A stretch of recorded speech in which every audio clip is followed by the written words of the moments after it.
Okay, good morning all of you. All of you? Yes, sir. Okay, so these are all the things we have studied already. Okay, the impulse turbine, the types of impulse diagram is very much important. The compounding of impulse turbine and what are its component, and this diagram is important because if the question is asked in your examination, then you have to draw this diagram. This is a diagram of pressure compounded impulse turbine. This is the PDF file. In that we have to understand what is velocity diagram, okay, and how the velocity diagram comes into existence in impulse turbine. Okay, so I am showing you, this is a velocity profile.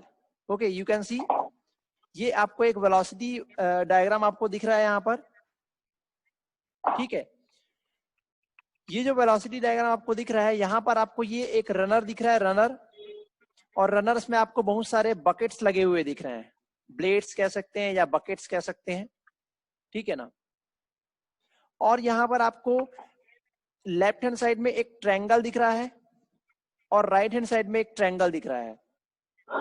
These triangles are called velocity triangles.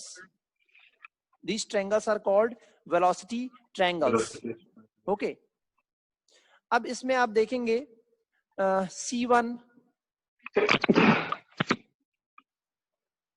यहां पर देखेंगे आप लोग, ये आपको दिख रहा है, this is C1, then CR1, CF1, beta 1, alpha 1, and this is U, small u. Okay, then in the right hand side CR2, C2, CF2, alpha 2, beta 2, and U. Okay, so these are the some basic terms which is very important for your impulse turbine. Okay, in the left hand side we use subscript 1. Okay, so 1 because this is the inlet velocity triangle. In the right hand side we have used subscript 2, therefore it is outlet velocity triangle. ठीक है, ये चीज आप ध्यान रखेंगे. अब we have to know what is C1, what is CR1, CF1. Okay, so the C1 is the inlet absolute velocity. C1 वो velocity है जिस वेलोसिटी से स्टीम जो है नोजल से बाहर निकलता है, ठीक है ना. स्टीम जो है नोजल से बाहर निकलता है और ब्लेड्स को स्ट्राइक करता है, उसे हम कहते हैं C1 velocity, absolute inlet absolute velocity of steam C1. Okay, अब जैसे ही हम देखते हैं कि C1 वेलोसिटी से स्टीम जब स्ट्राइक करता है, ब्लेड को हिट करता है, उस समय ब्लेड जो है वो मूव होना शुरू हो जाते हैं. तो ये जो ब्लेड है ये मूव होना शुरू होगा और जिस वेलोसिटी से ये मूव होगा उसे हम कहेंगे velocity u, small u. Okay, small u velocity से ये मूव करता है. अब ये जो C1 है, this C1 is resolved into two components. There are two components of C1. One is CF1. You can see this horizontal line CF1. Okay, and this vertical line is CW1. Okay, मैं अभी सभी terms को आपको दिखाऊंगा, अभी आप एक बार पहले डायग्राम को समझिए. ओके, C1 के दो कंपोनेंट है, CF1 in horizontal line and CW1 in vertical line. ये vertical line, ठीक है ना. CF1 is called the velocity of flow. We used subscript F. F means flow.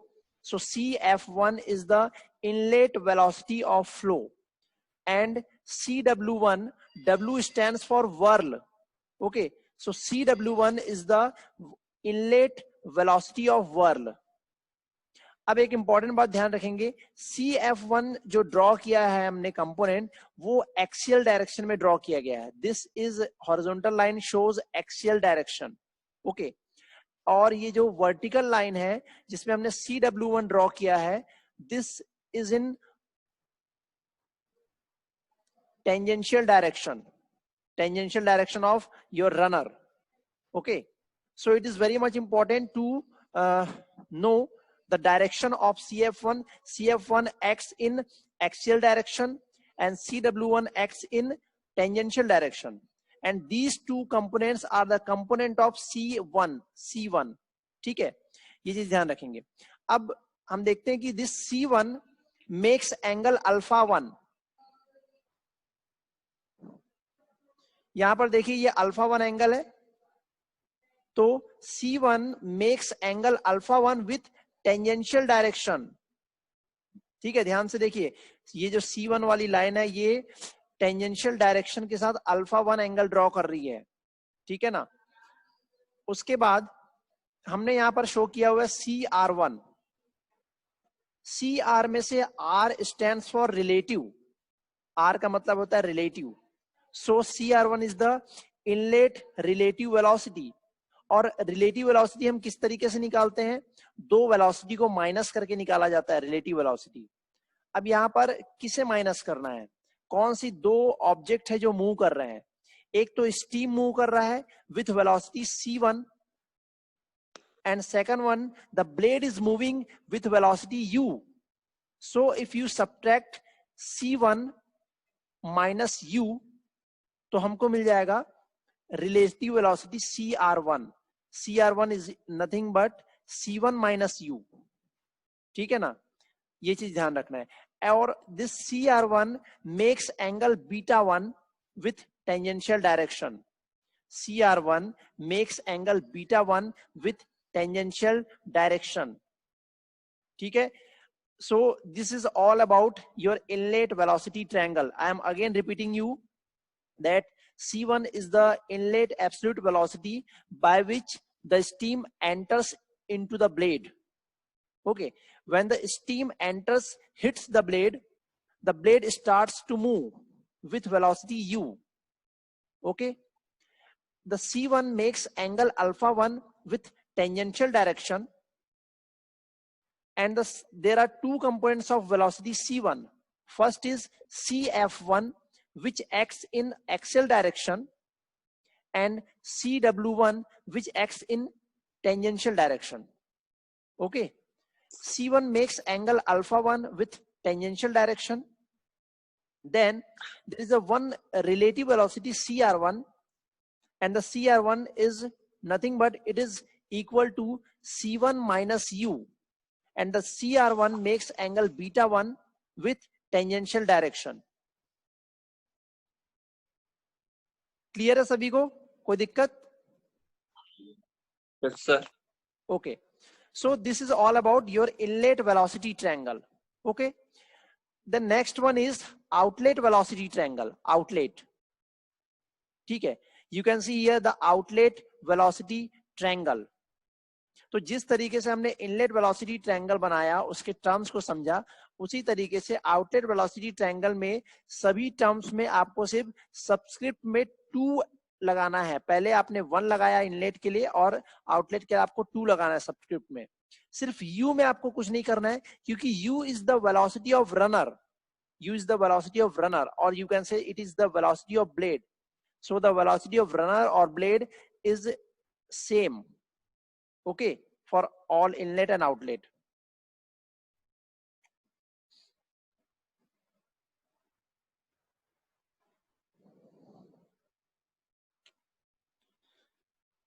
तो इस तरीके से अब हम देखते हैं कि क्या होगा नेक्स्ट आउटलेट के लिए. आउटलेट के लिए हम देखते हैं कि द वेलोसिटी CR2. यहां पर हम देख रहे हैं कि जब स्टीम एंटर करता है ब्लेड में, हिट करता है, उसके बाद वो स्टीम ब्लेड से बाहर निकलता है. ठीक है ना, ब्लेड को हिट करने के बाद स्टीम जो है लीव्स आउट द ब्लेड. जब वो ब्लेड से बाहर निकलता है तो उस केस में हम लोग जो है आउटलेट वेलोसिटी ट्रायंगल ड्रॉ करते हैं, और हम कहते हैं कि स्टीम जो है उस ब्लेड से CR2 वेलोसिटी से बाहर निकलता है. CR2, ये देखो, ये जो CR2 दिख रहा है, CR2 वेलोसिटी से जो है स्टीम ब्लेड से बाहर निकलता है, ठीक है ना। CR2 वेलोसिटी से स्टीम बाहर निकलता है, and this CR2 makes angle beta 2 with tangential direction. Okay, so the vertical lines are showing the tangential direction, the horizontal lines are showing the axial direction. So CR2 makes angle beta 2, okay, with tangential direction. And you already know the u is the velocity of the blade. Okay, so if you want to get C2 is the absolute velocity, तो हमको देखो absolute velocity कैसे मिलती है, हमने first triangle के लिए C1 minus u किया तो हमको CR1 मिला. Okay, so C1 is equal to CR1 plus u. उसी तरीके से यहां पर स्टीम जो है ब्लेड से CR2 वेलोसिटी से बाहर निकल रहा है, और अगर आप CR2 में u को ऐड कर देते हैं तो you will get the component of C2, you will get the velocity C2. जब CR2 में u को ऐड कर दिया जाएगा, so you will get absolute velocity of steam eight outlet which is C2, ठीक है ना. उसके बाद again the C2 is having two components. First is CF2 which acts in axial direction, and second one is CW2, यहां पर होगा वो CW2 which acts in, यहां से यहां तक, ये यहां से लेकर के यहां तक, CW2 which acts in vertical direction, okay, means in tangential direction, and the C2 makes angle alpha 2 with tangential direction. Okay, so the steam leaves out from the blade with velocity CR2, and the CR2 makes angle beta 2 with tangential direction. And if we add CR2 with u, so you will get absolute velocity C2. Okay, and the C2 is having two components. First is CF2 which acts in axial direction, and the second component is CW2 which acts in tangential direction, and the C2 makes angle alpha 2 with tangential direction. So these are the some important terms about your outlet velocity triangle. So we studied that how the inlet velocity triangle has been drawn and how the outlet velocity triangle has been drawn. Okay, and if you understand all the terms of all the velocities, which is axial velocity, which is tangential velocity, which is absolute velocity, and what are the angles, what is alpha 1, what is beta 1, okay, what is alpha 2, what is beta 2, what is u. So it is easy for you to draw the velocity triangle while solving your numericals. Okay, okay, so just आगे बढ़ते हैं हम लोग अब.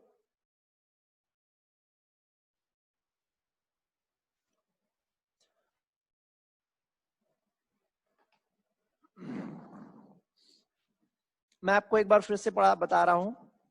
Okay, यहां देखेंगे आप लोग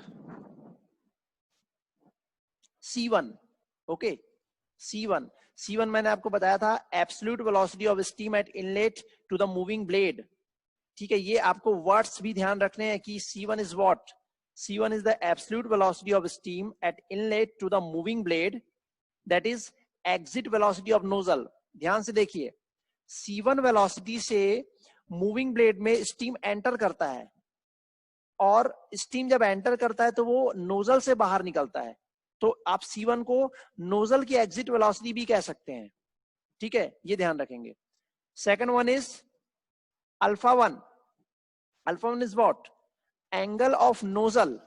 ओके, एंगल ऑफ नोजल, क्योंकि हम नोजल को ब्लेड के साथ जिस एंगल में सेट करते हैं उसी डायरेक्शन से स्टीम बाहर निकलेगा. तो आप कह सकते हैं कि alpha 1 is the angle of nozzle, या फिर हम कह सकते हैं angle made by entering steam having velocity C1 with tangent of the wheel at entrance of the moving blade. ठीक है, वर्ड्स को ध्यान देंगे. एंटरिंग स्टीम की वेलोसिटी जो है C1 जो है वो टेंजेंट के साथ बना रही है, with tangent of the wheel at the entrance of the moving blade. Okay, the CR1 is the relative velocity of steam. Okay, CR1 you will get CR1 equal to C1 minus U. Beta 1 is what? Beta 1 is the angle of blade at inlet.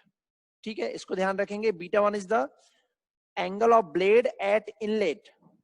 CW1 is the tangential component of velocity C1, जिसको मैंने आपको बताया था. CW1 is the tangential component of velocity C1, and it is also known as velocity of whirl. CW1 is also known as velocity of whirl. Okay. Next is CF1. CF1 is axial component of C1. I already told you the CF1 acts in the direction of axial. Okay, so CF1 is the axial component of C1, and it is also called velocity of flow. F stands for flow, W stands for whirl. Okay, so these are the terms for inlet velocity triangle. And the next term is C2 for the outlet velocity triangle, absolute velocity of steam at outlet from the blade. CR2, relative velocity with respect to the tip of the blade outlet, relative velocity.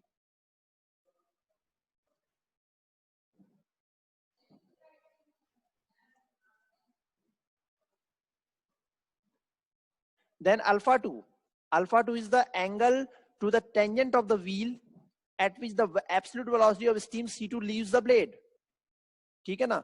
C2 को हमने C2 से हमने angle draw किया था tangential direction के साथ, which is alpha 2. Beta 2 is the outlet angle of the blade. Beta 2 is the outlet angle of blade. Then CF2. CF2 is outlet axial velocity or axial component of C2, or the velocity of flow at outlet. And the CW2 is the tangential component of the velocity C2. It is also known as velocity of whirl at outlet. ठीक है, ये सभी terms हो गए. And U is what? U is the velocity of blade.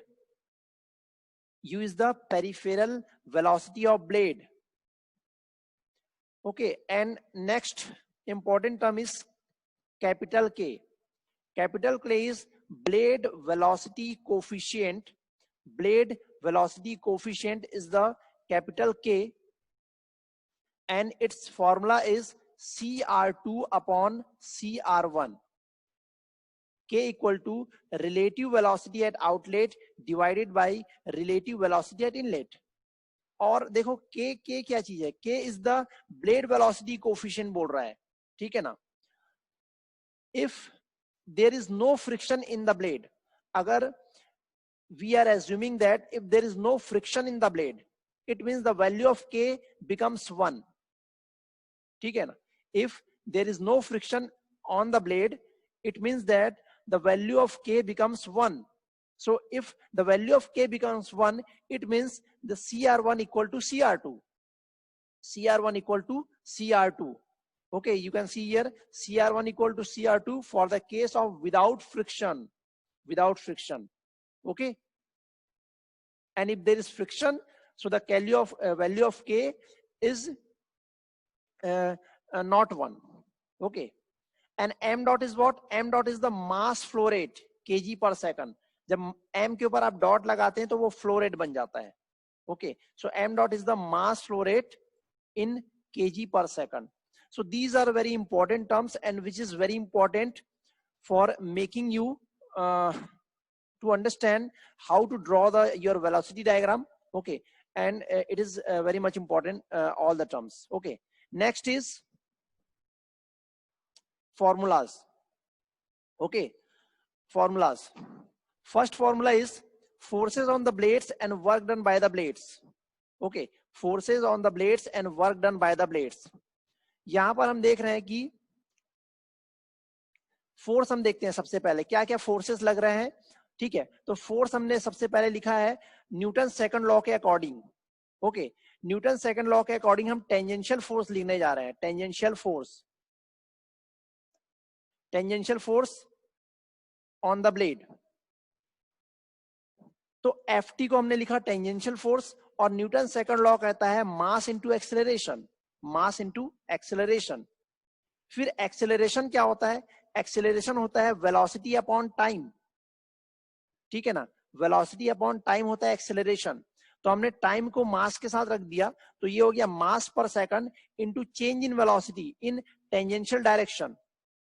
तो Ft का formula बन गया m dot equal to Cw1 minus Cw2।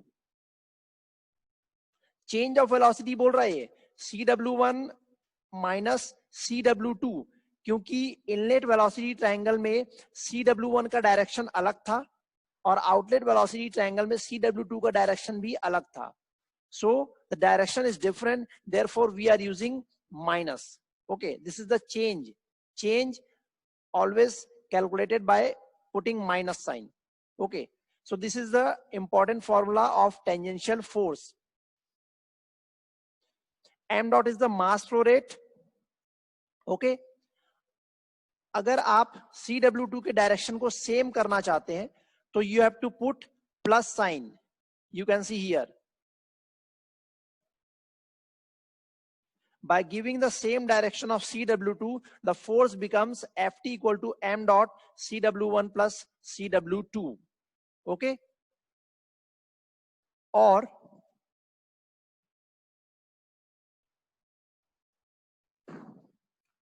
this Cw1 plus Cw2 you can write as Cw. So Cw is the sum of Cw1 plus Cw2. Okay? So your formula becomes, and this is the general formula, Ft equal to m dot Cw1 plus minus Cw2. So this is the general formula of tangential force. Okay, tangential force, which is very much important. Next is work and power. We know the work done. Work done is force into distance. This is the general formula of work. Force into distance. So work done equal to tangential force into distance moved in unit time in the direction of force. हमने यहाँ पर work done calculate करने के लिए why we use tangential force? Because the blade is moving in tangential direction, not in axial direction. Therefore, we use tangential force.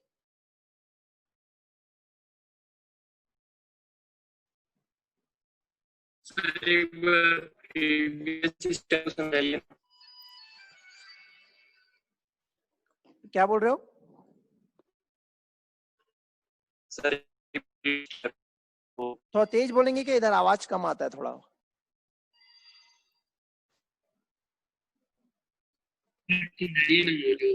अभी again repeat. रुको, last में पूछना है यार, अभी आवाज समझ नहीं आ रहा, मैं आपको एक्सप्लेन कर देता हूँ पहले, ठीक है? Only 6 minute is remaining. Okay, so work is tangential force into distance in unit time. Distance is unit time, ठीक है ना? तो हमको पता है कि डिस्टेंस अपॉन टाइम होता है वेलोसिटी. तो जब डिस्टेंस इन यूनिट टाइम हमने लिखा तो उसको हमने वेलोसिटी लिख दिया नेक्स्ट लाइन में. तो work done is equal to tangential force into blade velocity in the direction of force. So tangential force we already calculated Ft, okay, Ft and blade velocity in the direction of force. तो हमको मालूम है कि force की direction में blade की velocity थी u, okay, and after that we substitute the value of Ft, which is m dot Cw1 plus Cw2, and u is the multiplied. Okay, so this is the work done. Okay. Then power developed क्या होता है? आप ये जो work done है, work done आपका जो यहाँ आपने कैलकुलेट किया है, इसका यूनिट है वॉट. कैपिटल W से हमने इसको शो किया हुआ है, इसका यूनिट है वॉट, ठीक है ना? अब हम पावर के लिए क्या करते हैं, इसको 1000 से डिवाइड कर देते हैं, तो हमारा यूनिट बन जाएगा kilowatt. This is the power, and this is general formula of power, m dot Cw into U upon 1000. Next is blade or diagram efficiency. So blade or diagram efficiency is defined as the ratio of work done by the blade per second to the energy entering the blade per second. ठीक है, blade efficiency को उसने define किया है कि work done per second to energy entering the blades per second. अब देखो यहां पर हम फॉर्मूला लिख रहे हैं कि वर्क डन क्या है. वर्क डन का हमने फॉर्मूला कैलकुलेट किया हुआ है, m dot into U into C W. This is the work done. और बोल रहा है कि डिवाइड करना है energy entering the blades per second. तो हमको मालूम है कि जो ब्लेड में एनर्जी एंटर होती है वो एक्चुअल में काइनेटिक एनर्जी होती है, kinetic energy which is m dot c1 square by 2. ठीक है ना. और क्योंकि हम यहाँ पर सेकंड ले रहे हैं, per second, therefore we use m dot not m. Okay, so work done, this is work done and inlet energy is kinetic energy of the steam. Then after that you will get 2 UCW upon C1 square, 2 UCW upon C1 square. Okay, the next is axial thrust or end thrust on the rotor. ठीक है ना. हम क्या देख रहे थे कि जो हॉरिजॉन्टल डायरेक्शन होता है वो एक्सियल डायरेक्शन होता है. अब क्योंकि एक्सेल डायरेक्शन पे भी दो कंपोनेंट है, CF1 एंड CF2, तो कहीं ना कहीं एक्सेल डायरेक्शन पे भी रोटर पे थ्रस्ट लगेगा.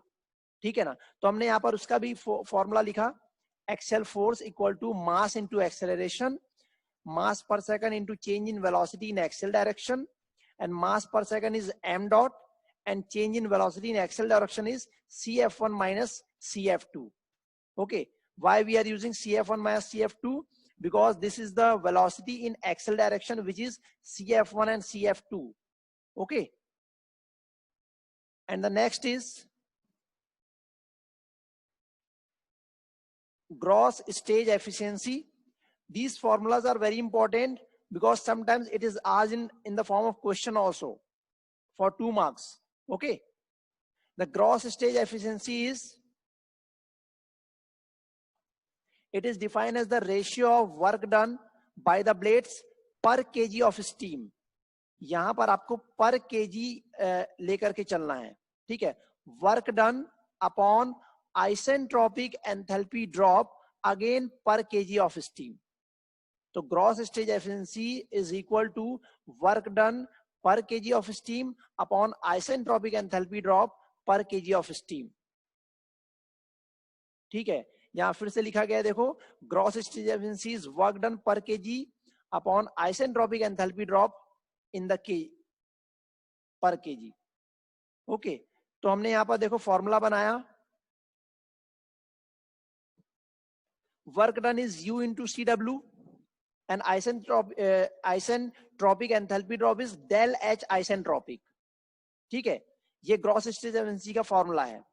अब हमने यहां पर कुछ चेंजेस किए, देखो 2 का मल्टीप्लाई किया, 2 का डिवाइड किया, C1 स्क्वायर का डिवाइड किया है और C1 स्क्वायर का मल्टीप्लाई किया है. उसके बाद हमने ये 2 अलग अलग फॉर्म बना दिए. उसमें जो फर्स्ट वाला हमारा फॉर्म है वो आपको शो करता है ब्लेड एफिशिएंसी के फॉर्मूले को, और जो सेकंड वाला फॉर्मूला आपको शो करता है नोजल एफिशिएंसी के फॉर्मूले को. तो यहां से हमको एक कंक्लूजन मिलता है कि gross stage efficiency is equal to the product of blade efficiency into nozzle efficiency. You can see here the gross stage efficiency is equal to the product of blade efficiency into nozzle efficiency. Okay, and the last formula is energy converted to heat by blade friction. हम क्या देखते हैं कि blade में अगर friction हो रहा है so some energy is converted into heat. So with this formula we have to calculate how much amount of